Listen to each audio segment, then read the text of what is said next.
Hello students, welcome to chemistry class. इस lecture में हम डिस्कस करेंगे अबाउट सीमेंट और पोर्टलैंड सीमेंट। हम जानेंगे कि उसे हम पोर्टलैंड सीमेंट क्यों कहते हैं। दूसरा, सीमेंट के कंपोनेंट्स क्या क्या होते हैं, जब उसका मैन्युफैक्चरिंग किया जाता है तो उनके इंग्रेडिएंट्स क्या क्या होते हैं, सेटिंग ऑफ सीमेंट किस तरह से एक्सप्लेन किया जाता है और उसके यूजेस कहाँ कहाँ पर होते हैं। Cement. This is overall flow chart of cement making. This is commercial making of cement. We will just take the chemical aspect of cement. Cement is an important building material and it was first introduced in England by Joseph Espedin. Why it is called Portland cement? It is also called Portland cement. Why so? Because it resembles with the natural limestone quarried in the Isle of Portland, which is in England. That's why it is known as Portland cement. Cement is product obtained by combining a material rich in limestone with other materials such as clay, which contains silica SiO2 along with some oxides of aluminium, iron and magnesium. तो उसमें generally आप देख सकते हैं कि सारे oxides ही है, rich in calcium oxide along with that silica is there and oxides of aluminium, that is Al2O3, and then iron, that is generally Fe2O3, and you can say it is magnesium oxide as well. तो हम देखेंगे कि इसके components क्या क्या हैं. Average composition of Portland cement is calcium oxide major है, check करें 50 to 60%. फिर होता है SiO2 20 to 25%. फिर आता है Al2O3 5 to 10%. Magnesium oxide 2 to 3%, Fe2O3 1 to 2%, somewhat sulfur trioxide dissolved which is also 1 to 2%. So let's repeat 50 to 60% calcium oxide जो है वो 50 to 60% है. Then SiO2 जो है वो सेकंड लार्जेस्ट कंपोनेंट है 20 to 25% है. फिर Al2O3 है that is 5 to 10% है. मैग्नीशियम ऑक्साइड देखें तो 2 to 3% है.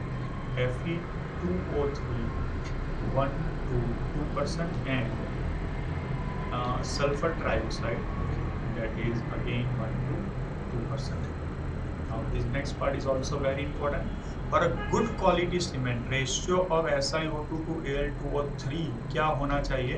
Between 2.5 to 4, and the ratio of limestone to the total oxides of silicon, aluminium and iron should be as close possible as 2. तो SiO2 और Al2O3 का ratio जो है, SiO2 and Al2O3 का ratio जो है, that should be between 2.5 to 4.0. and calcium oxide and rest of the oxide उसका ratio क्या होना चाहिए? ऑलमोस्ट 2 जितना होना चाहिए. The raw material for the manufacture of cement are limestone and clay. When clay and limestone are strongly heated together, they fuse and react to form cement clinker.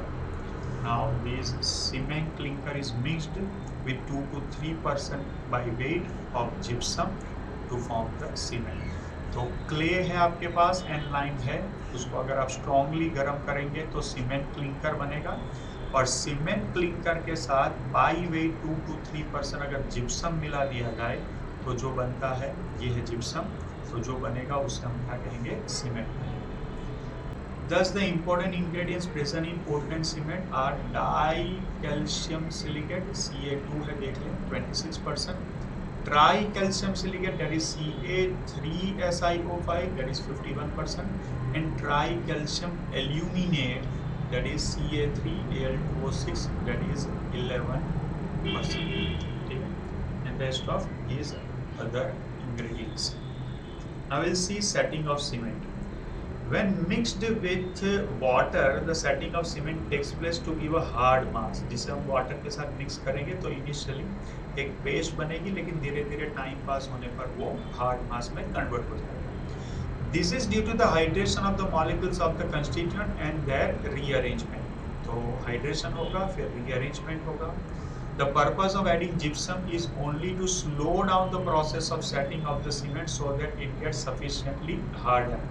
तो धीरे धीरे अंदर जिप्सम इसलिए ऐड किया जाता है कि वो धीरे धीरे हार्ड हो और उसकी एप्लीकेशन हो रही हो सीमेंट की, तब तक वो सॉफ्ट रहे and then after it becomes hard. तो उसको हार्ड होने में टाइम लगे और सफिशिएंटली हार्ड हो पाए, उसके बाद प्रोसेस के बाद वो सफिशिएंटली हार्ड हो जाए, इसके लिए अंदर जिप्सम ऐड किया जाता है. So to prolong is hardening time, इसके लिए अंदर जिप्सम ऐड होता है ताकि वाटर के साथ सीमेंट को मिक्स करने के बाद उसकी एप्लीकेशन करने के टाइम तक वो सॉफ्ट रह सके. Uses: cement has become commodity of national necessity for any country next to iron and steel, क्योंकि उसके बहुत बड़े बड़े एप्लीकेशंस हैं.